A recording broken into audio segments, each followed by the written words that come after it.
আসসালামু আলাইকুম। যে বা যারা যেখান থেকে দেখছেন সকলকে ধন্যবাদ জানিয়ে শুরু করছি। দর্শক, প্রতিদিনের মতো আবারও আপনাদের মাঝে রাজনৈতিক ব্রেকিং খবর নিয়ে উপস্থিত হয়েছে। দর্শক, আজকের রাজনৈতিক ব্রেকিং খবরটা বিএনপি ভাইদের জন্য অত্যন্ত দুঃখের একটা খবর।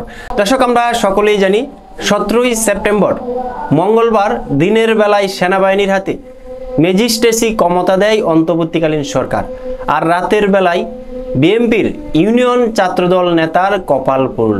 দর্শক, নেত্রকোনায় কলমাকান্দা ইউনিয়ন ছাত্রদল সভাপতি এরশাদুর রহমান বিদ্যুতের গুদাম থেকে কম্বল সহ 17.5 লাখ টাকার মালামাল উদ্ধার করেছে যৌথ বাহিনী। দর্শক, এই কারণে আমি বলছি, সেনাবাহিনীর হাতে ক্ষমতা যাওয়ার পরেই বিএনপির নেতার কপাল পড়েছে। মঙ্গলবার 17ই সেপ্টেম্বর রাত 9টার দিকে উপজেলার রংসাতি ইউনিয়নের মুন্সিপুর গ্রামের ছাত্রদল সভাপতির গুদামে অভিযান পরিচালনা করে যৌথ বাহিনী। এ সময় কম্বল ছাড়াও সিগারেটের ফিল্টার মোড়ানো কালি সিগারেট উদ্ধার করা হয়।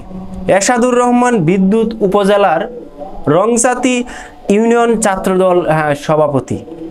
স্থানীয় ও সেনাবাহিনী সূত্র জানা গেছে, কলমাকান্দা ক্যাম্প ক্যাপ্টেন মোহাম্মদ আসিফ প্রামাণিক নুহাসের নেতৃত্বে সেনাবাহিনী ও পুলিশ বাহিনী যৌথ অভিযান পরিচালনা করে।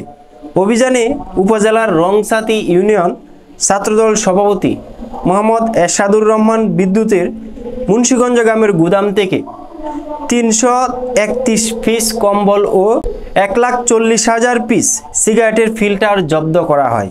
জব্দ কম্বল ও সিগারেটের ফিল্টারের মূল্য 17,48,500 টাকা। তবে অভিযানে চোরা কারবারিদের কাউকে আটক করতে পারেনি যৌথ বাহিনী।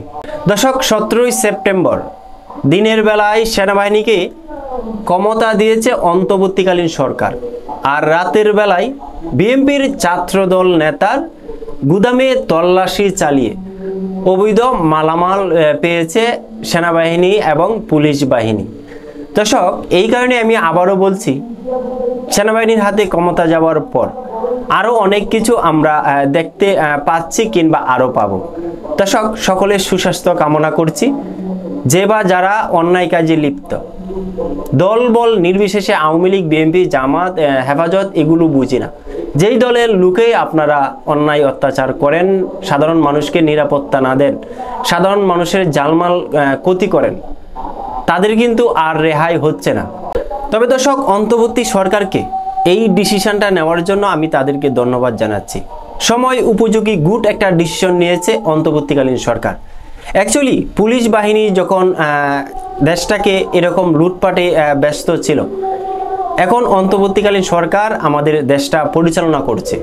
তারা যখন সেনাবাহিনীর হাতে ম্যাজিস্ট্রেসি ক্ষমতা দিয়েছে, সেই কারণে আমি তাদেরকে আবারও ধন্যবাদ জানাচ্ছি। এখন কিন্তু সারা বাংলাদেশে গ্রামগঞ্জে কোনো লুটপাট করা চলবে না। যে কোনো চক্রই লুটপাট করেন, অন্তত পক্ষে 100 বার আপনাকে ভাবতে হবে।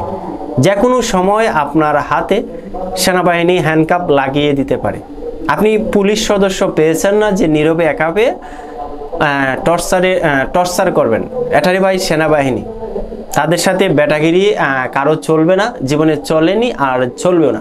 দর্শক, পরিশেষে ধন্যবাদ জানিয়ে আমি শেষ করছি। আমি ক্ষুদ্র মানুষ হিসেবে যতটুকু পেরেছি আপনাদেরকে বুঝিয়েছি। ধন্যবাদ সকলকে, ভালো থাকবেন, এই প্রত্যাশা।